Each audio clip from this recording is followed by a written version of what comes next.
नमस्कार, आप देख रहे हैं न्यूज कैपिटल एक्सप्रेस। मैं हूं आपके साथ गुंजा।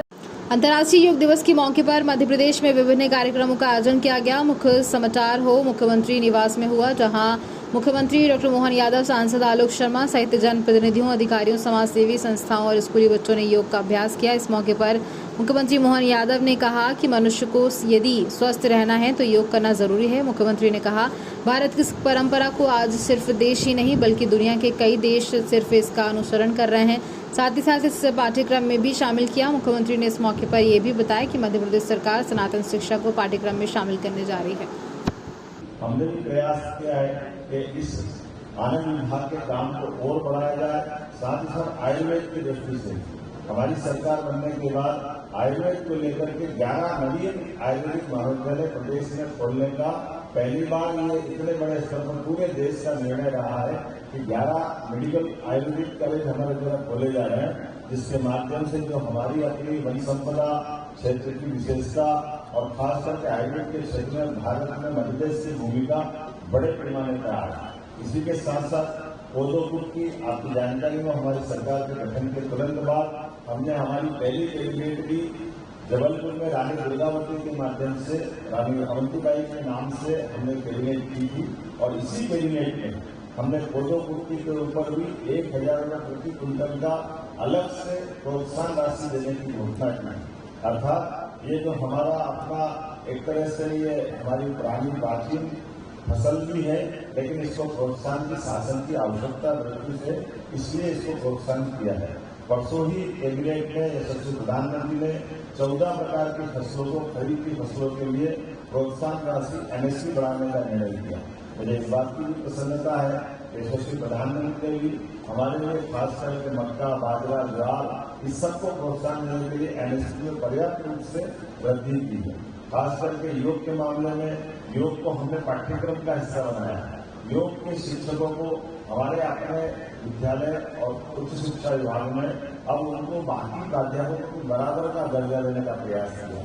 ये हमारी योग के प्रति हमारी मान्यता और हमारे भाव को प्रकट करता है। उम्मीद करता हूं कि ये योग दिवस खास करके पूरी दुनिया योग के माध्यम से निरोग रहते हुए ये जो विश्व योग दिवस आज हम मनाने जा रहे हैं और इसी में श्री अन्न संवर्धन का जो कार्यक्रम किया है, ये दोनों कार्यक्रम के माध्यम से आहार, विचार, व्यवहार और शरीर को निरोग रखने का जो अभियान है, इस यज्ञ की आहुति में हम सबके लिए केवल प्रतिदिन नियमितता और थोड़े समय की आवश्यकता है।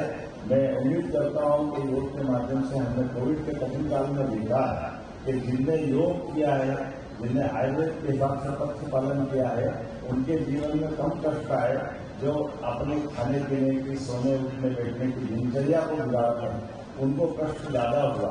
तो ये अपने लिए चिकित्सालय जाने के बजाय हम अपने जीवन भर जो योग की कल्पना की गई है कि हम अपने पूरे जीवन का 100 साल भी पूरा करें और 100 साल के बाद जब ये शरीर छोड़ें तो शरीर उसी प्रकार से छोड़े जैसे पका हुआ फल अपने आप वृक्ष से गिरता है। जैसा शरीर परमात्मा ने जन्म के समय हमको दिया है, सभी अंगों के साथ उसी प्रकार का शरीर वापस परमात्मा को समर्पित करते हुए निरोग रहते हुए हमारी पूरी जीवन यात्रा पूरी हो।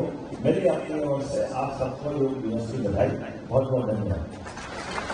ये विदेश से आया है और इसका प्रमाण भी है कि किसी भी पूजा पद्धति में हमारे यहाँ जब रोली, कंकुम अगर अपने पूजा का हिस्सा बनता है, लेकिन उसमें धान अर्थात चावल अपने यहाँ हिस्सा बनता है। जहाँ चावल नहीं होगा वहाँ ज्वार बाजरा से काम चल जाता है, लेकिन गेहूं खाली में नहीं आता। इसका मतलब हमारा प्राचीन अन्न हमारा अपना श्री अन्न है, जिसके आधार पर हमारी प्रत्येक विधि विधान से सिर माथे में लगाने की परंपरा से लगाकर पूजा विधि भी उसी से संपन्न होती है।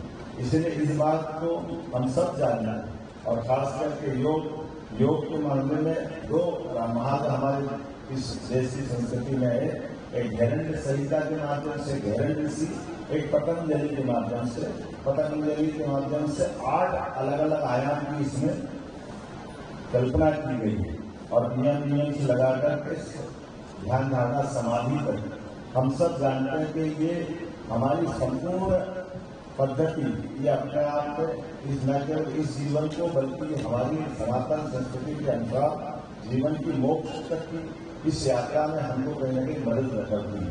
मैं उम्मीद करता हूं कि योग के खासकर इस योग के मतलब योग का मतलब ही जुड़ाव है। योग मतलब मन और आत्मा का जुड़ाव आत्मा का चेतना से, सार्वभौमिकता से, जुड़ाव खान पान से, दिनचर्या से, रहन सहन से, आचार विचार से। योग अपने आप में संपूर्ण हमारे लिए दिनचर्या है। मैं उम्मीद करता हूं जिस प्रकार से मध्य प्रदेश सरकार ने पिछले समय से योग आयोग का गठन किया, योग के संबंध में हमने काफी ज्यादा एक आनंद विभाग तक की अपनी मंत्रालय की हमारे पूर्व मुख्यमंत्री श्रीमान सिद्धार्थ। मेरा तो इतना ही कहना है कि निरोग रहना तो योग करना ही चाहिए, और जब नित्य साधना करते हो तो ये योग हमको अपने हॉस्पिटल की, बाकी दवाइयों की, दूसरी कष्टों से हमेशा के लिए मुक्ति दिलाता है। तो मेरा खुद का अनुभव भी है, आज तक मैंने कभी परमात्मा की दया से कोई मेडिसिन नहीं ली है। इसका कारण ही है कि बड़े पैमाने पर ये अपने सबके लिए जीवन की उपयोगी चीजें सबको अपनाना चाहिए। अरे हो